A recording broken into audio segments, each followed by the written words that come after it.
नमस्कार। आज हम बात करेंगे कि परफ्यूम कहाँ लगाया जाए और उसके क्या बेनिफिट्स हो सकते हैं। तो सबसे पहले एक साइंटिफिक थियरी है कि हमारी बॉडी में पल्स पॉइंट्स होते हैं, वहाँ पे हमें परफ्यूम लगाना चाहिए। पल्स पॉइंट के अंदर साइंस ये कहता है कि वहाँ पे जो हमारी ब्लड वेन्स है वो स्किन के काफ़ी क्लोज़ होती है, तो वो जो एरिया होता है वो हीट एमिनेट करता है। तो अगर हम वहाँ पे परफ्यूम लगाते हैं तो परफ्यूम भी एमिनेट करता है और इसके कारण फ्रेगरेंस फैलती है। परंतु आज हम इस चर्चा में जानने का प्रयास करेंगे कि ज्योतिषीय दृष्टि से या एस्ट्रोलॉजी के अनुसार इन सभी एरियाज़ में परफ्यूम लगाने से क्या बेनिफिट होता है। तो सबसे पहले ये जानते हैं कि परफ्यूम जो है वो शुक्र का कारक है, हमारे जो ब्लड है वो मंगल का कारक है, और जो हमारी ब्लड वेन्स हैं और जो हमारी स्किन है वो मरकरी यानी कि बुध की कारक है।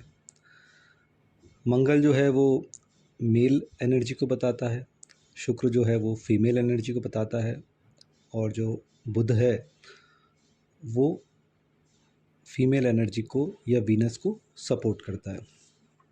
तो नेचुरली अगर देखा जाए तो ऐसे पल्स पॉइंट पे परफ्यूम लगाने से रिलेशनशिप में स्ट्रेंथ होती है, मेल और फीमेल की जो कंबाइंड एनर्जी है उसको स्ट्रेंथ मिलती है, और अगर संबंधों में कहीं तनाव है तो उसमें मधुरता आती है। तो जो पल्स पॉइंट बताए गए हैं हम एक एक पल्स पॉइंट के बारे में डिस्कस करेंगे। जो पहला पल्स पॉइंट जो बताया गया है वो है हमारे ईयर्स के पीछे वाला भाग, हमारे कानों के पीछे वाला भाग और हमारा थ्रोट वाला भाग। कालपुरुष कुंडली में कान के पीछे वाला भाग और थ्रोट के भाग को सेकंड हाउस से देखा जाता है। सेकंड हाउस का जो राशि है वो वृषभ राशि है जिसका मालिक शुक्र है। अगेन सेकंड हाउस से फैमिली देखी जाएगी, हमारी वाणी देखी जाएगी, हमारी दाईं आँख देखी जाएगी, राइट आई देखी जाएगी, हमारा पैसा देखा जाएगा, हमारी वेल्थ देखी जाएगी, और हमारे फैमिली का जो सुख है वो भी इसी से देखा जाएगा। तो जब भी कानों के पीछे या फिर थ्रोट के एरिया में अगर परफ्यूम लगाया जाता है तो हमारा सेकंड हाउस में हम शुक्र को स्थापित करते हैं, जो कि एक बहुत ही अच्छी जगह है। तो जो सभी चीज़ें मैंने सेकंड हाउस की बताई उसके अंदर ये वृद्धि करता है। यानी कि अगर किसी व्यक्ति के फैमिली में प्रॉब्लम्स हैं, धन संचित नहीं हो रहा है, जो वेल्थ है वो स्टोर नहीं हो पा रही है, तो अगर वो इन जगहों पे परफ्यूम लगाएगा तो उसे कुछ राहत ज़रूर मिलेगी। दूसरा जो पल्स पॉइंट बताया गया है वो है हमारे एल्बो का एरिया और हमारे रिस्ट का एरिया। एल्बो एंड जो रिस्ट का एरिया है वो कुंडली में थर्ड हाउस को डिनोट करता है, जिसका मालिक बुध है। कालपुरुष कुंडली में जो यहाँ राशि आती है वो मिथुन यानी कि जैमिनी आती है, और इसका जो मालिक है वो बुध है। थर्ड हाउस का जो कारक प्लैनेट है वो मंगल है। थर्ड हाउस से हमारे सिबलिंग्स देखते हैं, हमारा फ्रेंड्स देखते हैं, हमारी शॉर्ट टर्म जर्नीज़ देखते हैं, हमारा आस पड़ोस नेबर देखा जाता है। थर्ड हाउस ये भी बताता है कि हम कैसे कम्युनिकेट करते हैं, हमारा कम्युनिकेशन का मीडियम क्या होगा। तो थर्ड हाउस से हमारा पराक्रम भी देखा जाता है। तो थर्ड हाउस बहुत ही इम्पोर्टेंट है क्योंकि ये शुक्र के मित्र की राशि है, और दूसरा जो इसका जो कारक प्लैनेट है वो मंगल है। अतः यहाँ पे परफ्यूम लगाने से शुक्र, मंगल और बुध इन दोनों का संयोग होता है। तो जो मैंने थर्ड हाउस के जितने भी सिग्निफिकेंस बताए हैं उन सभी में वृद्धि होती है। भाई बहनों के साथ रिलेशन अच्छे होते हैं, पड़ोसियों के साथ रिलेशन अच्छे होते हैं, छोटी छोटी यात्राओं का सुख प्राप्त होता है, हमारा कम्युनिकेशन भी काफ़ी अच्छा हो जाता है। तो अगर ऐसी किसी भी समस्या का सामना करना पड़ रहा है तो इस जगह पे परफ्यूम लगाना चाहिए। इसके बाद जो नेक्स्ट पल्स पॉइंट बताया गया है वो एब्डोमेन एरिया में बताया गया है।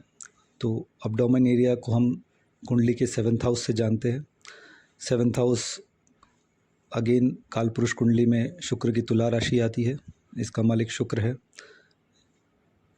दूसरा 7th हाउस से मैरिज देखी जाती है, पार्टनरशिप देखी जाती है, और हम आउटर वर्ल्ड में किस तरह से बिहेव करते हैं उसको भी 7th हाउस से देखा जाता है। तो अगर इस जगह पे अगर हम शुक्र को स्थापित करेंगे, परफ्यूम लगाएंगे, तो नेचुरली हमारा 7th हाउस के जितने भी कारकत्व है, यानी कि हमारा मैरिज लाइफ, हमारे रिलेशनशिप, हमारी पार्टनरशिप्स, ये सभी अच्छी होगी। मतलब ये बहुत ही इम्पॉर्टेंट एरिया है परफ्यूम लगाने के लिए। इसके बाद में जो पल्स पॉइंट बताया गया है वो है नी के पीछे वाला भाग। तो जो नी एरिया है वो कुंडली के अंदर 10th हाउस को बताता है। 10th हाउस में जो कालपुरुष में राशि आती है वो मकर राशि है, जिसका मालिक शनि है, जो कि शुक्र का मित्र है। मकर राशि के अंदर मंगल अपने उच्चत्व को प्राप्त करता है, यानी कि मंगल वहाँ एग्जॉल्टेड होता है। 10th हाउस से हमारे प्रोफेशन को देखा जाता है, हमारे जितने भी कर्म हैं उसे भी 10th हाउस से ही देखा जाता है। तो जब हम इस जगह पे शुक्र लगाते हैं तो हमारे कर्मों में शुभता आती है। शनि का साथी होने के कारण हमारे कर्मों से जो हमें बेनिफिट मिलना चाहिए वो इस जगह परफ्यूम लगाने से हमें इजीली मिलता है। अगेन मंगल जो है वो यहाँ उच्च का है, अतः मंगल और शुक्र का भी मेल होता है, इससे हमारा रिलेशनशिप भी अच्छे होते हैं। अतः किसी भी व्यक्ति को अगर इन सभी समस्याओं का सामना करना पड़ रहा है तो वो इन स्थानों पे अगर परफ्यूम लगाएगा तो उसे थोड़ा रिलीफ ज़रूर मिलेगा। इसके बाद जो नेक्स्ट पल्स पॉइंट बताया गया है वो है हमारे पैरों का भाग, पैरों का निचला भाग।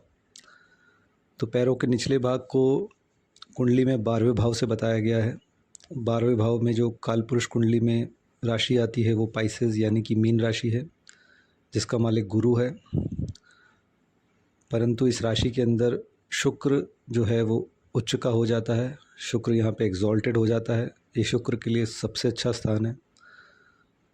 तो ऐसी स्थिति में यहाँ परफ्यूम लगाने से व्यक्ति को सभी प्रकार के वैभव प्राप्त होते हैं।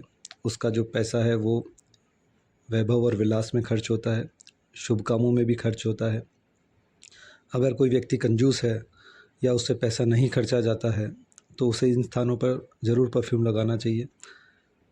इससे उसकी जो स्पेंडिंग हैबिट्स है वो बढ़ जाएगी और उसको जीवन में सुख प्राप्त होगा। 12th हाउस से हमारा बेडरूम भी देखा जाता है और बेडरूम के सुख भी देखे जाते हैं।